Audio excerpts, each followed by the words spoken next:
if you're a website that ranks NFL players in certain statistical categories and creates all types of lists ranking defensive, offensive players in the NFL, and you put TJ Watt on a list and you put him sixth best, you kind of lose some credibility with me. Also, what about Russell Wilson possibly being named a cut candidate here in 2024? Welcome back to Mike Drop Sports here on a Monday. It is camp week. We are here. We are finally ready to get started here with some NFL football as the Pittsburgh Steelers approach Latrobe, Pennsylvania for the start of the 2024 season. And what could be a magical run or could be a complete disaster, we have yet to see. We have to see how these guys get up there and start to make a name for themselves, start to play out here at camp in terms of positional battles and things of that nature. But I want to talk about a couple situations that I have seen a ton of articles about here over the last few days, and one specifically comes to mind, and that is Russell Wilson being a possible cut candidate here in 2024. A guy that just came to the football team, basically playing for peanuts as the Denver Broncos pick up $38 million worth of his salary. Russell Wilson looks to make nearly $40 million here in 2024. And whether he plays for the Steelers or not, that will be the case, considering the Steelers are only on the hook for a little over $1 million with the vet minimum. Then you ask yourself, would the Pittsburgh Steelers have brought Russell Wilson in just to cut him? Are they expecting to go out there and sign a guy like Justin Fields, who has not done anything yet, especially inside of a Pittsburgh Steelers uniform? Many say that he was getting a little bit better toward the back part of his Bears career, to where he was starting to be able to be in the pocket a little bit, start to anticipate throws a little bit, be a more pro-style quarterback. I didn't see that as much on tape as some may want themselves to see. Maybe they're pushing their brain to think that that's the case. I didn't see it. Maybe I'm wrong. But you look at Justin Fields, and some are out there saying that they should sign him to a Baker Mayfield type deal, looking at around $100 million over 3 years. Is that something you would like to see the Pittsburgh Steelers do? And would that make Russell Wilson expendable? No. This is the stupidest thing that I keep hearing and keep seeing, and I'm not sure why people keep writing it and keep putting it in articles. Russell Wilson being cut would be stupid for the Pittsburgh Steelers. It would make zero sense. Even if you were all balls deep into Justin Fields being your starter in 2024 and beyond, being the franchise guy, you're going to sign him to some mega deal. Even if that was the case, guys, you would not cut Russell Wilson. He would be the best damn backup in the whole NFL for basically nothing. You'd be paying him zero. So that would make no sense to anyone.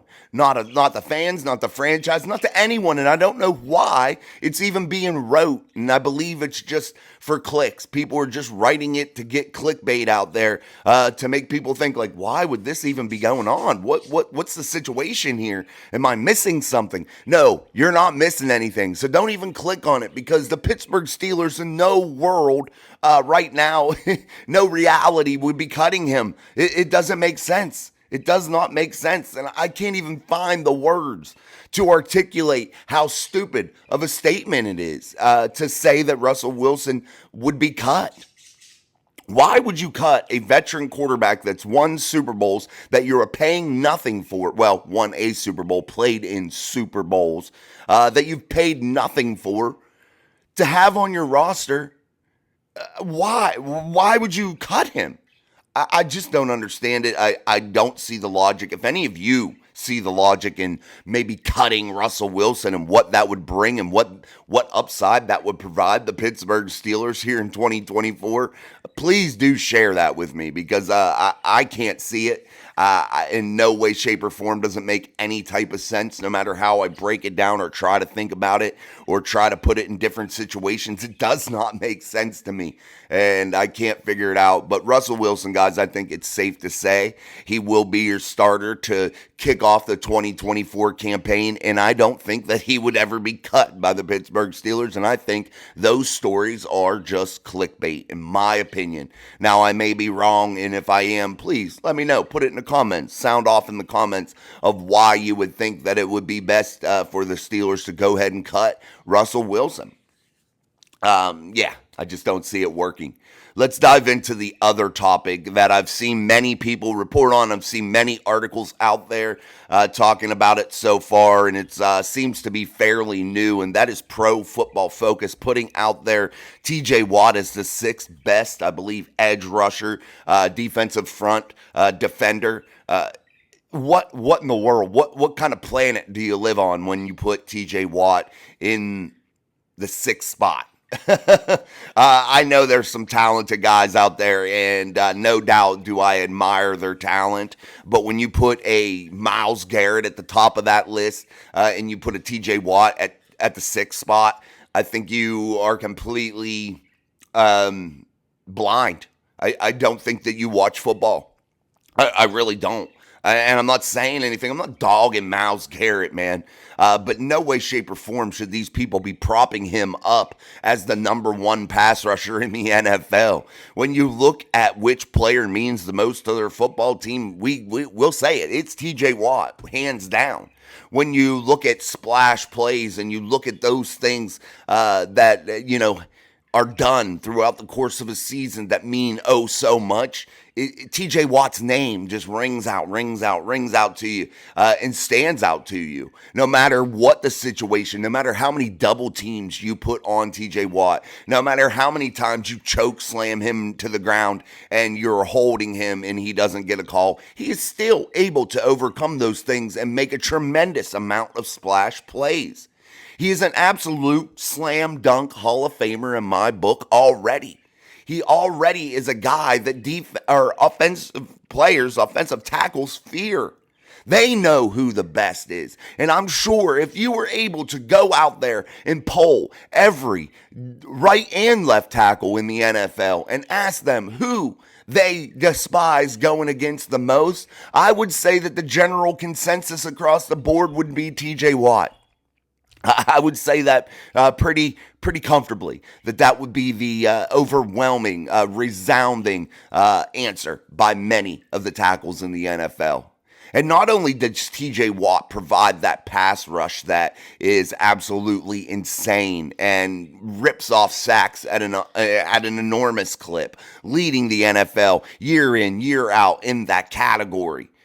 In my eyes, believe that he was ripped off of the NFL sack record, to be honest with you. That's just my thoughts after watching the replays and seeing what was scored and what wasn't scored as a sack. I believe TJ Watt was ripped off of that accolade, but who cares? It doesn't matter. The only thing that matters is chasing Lombardi trophies, and that's the only thing TJ Watt lacks in his resume is a Tiffany trophy, a Lombardi trophy, to kiss that sticky Lombardi. That is the only thing that he lacks inside of his illustrious career thus far, and I still feel like he has a ton of gas in the tank.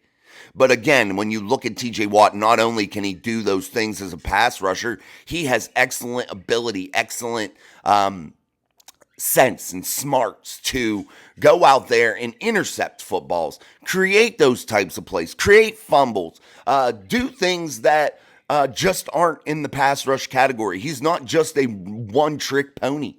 And when you're looking at TJ Watt's overall body of work, his overall performance throughout his career, you have to give him a little bit higher ranking than 6th on your pass rush list. I think you're just way off base with that, and I'm not sure where you come up with that that list. I just don't get it. And I'm not just saying that because I'm a Steelers fan. I'm sure many people that aren't Steelers fans out there would say that TJ Watt definitely deserves to be a little bit higher up on that list. And I'm not even saying you need to put him number one, which we all know that he is. And that's regardless if I was a Steeler fan, I'd think that. You know, I give you the honest takes every day. I don't sit there and sway my takes because I am a fan of this team.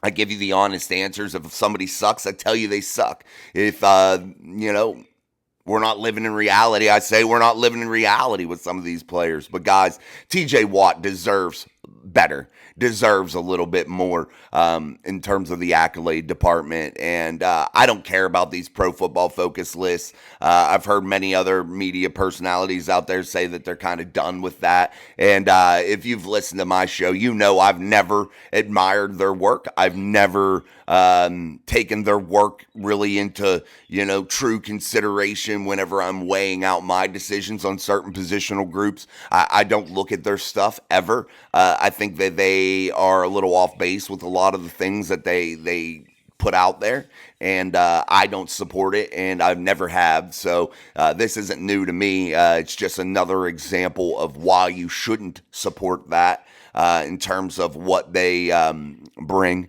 in terms of inaccurate information, in my opinion.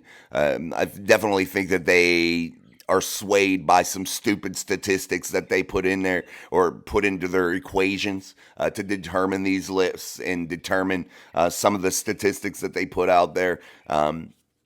Yeah, not my cup of tea, guys. And then if you rank TJ Watt anywhere sixth on a defensive list right now, while I believe he's in the true prime of his career, I think that you have something seriously wrong with your thought process in the way you're breaking this down. And I'm not sure if I could call you a football fan or a watcher of football. I'm not sure that you even pay attention even a little bit. That's just my take. TJ Watt, absolute animal, absolute best defender on the entire planet. And I think in 2024, he'll prove that yet again. All right, guys, training camp is kicking off. Look for us this weekend. I'm trying to get up there Saturday. I have tickets. I'm ready to go. So I should be up there this Saturday, I believe.